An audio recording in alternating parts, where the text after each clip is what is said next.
Good morning. நீங்கள் நன்றாய் இருப்பதற்கு உங்களை வாழ்த்துகிறேன். நீங்கள் தேவனால் உண்டானவர்கள். தேவனைப் போலவே நீங்கள் பேச முடியும்.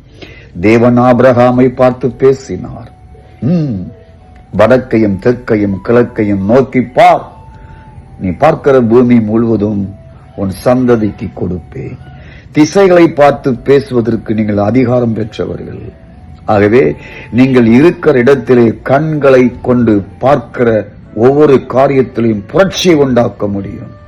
வடக்கை நோக்கி பார்த்து பேசுங்கள், தெற்கை நோக்கி பார்த்து பேசுங்கள், கிழக்கை நோக்கி பார்த்து பேசுங்கள், மேற்கை நோக்கி பார்த்து பேசுங்கள். காரணம், தேவனை போன்று பேசும் ஆற்றலை தேவன் படைப்பிலேயே உங்களுக்கு கொடுத்து விட்டார். நீங்கள் தேவனால் உண்டானவர்கள். தேவனை போன்றே பேசுவதற்கு வாயையும் கர்த்தர் கொடுத்திருக்கிறார்.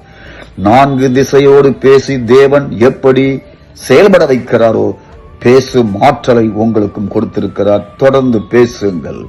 வேதம் சொல்லுகிறது, ஆண்டவர் சொல்லுகிறார், உன் சந்ததியை கிழக்கிலிருந்து வர பண்ணுவேன், கிழக்கை பார்த்து பேசுகிறார்.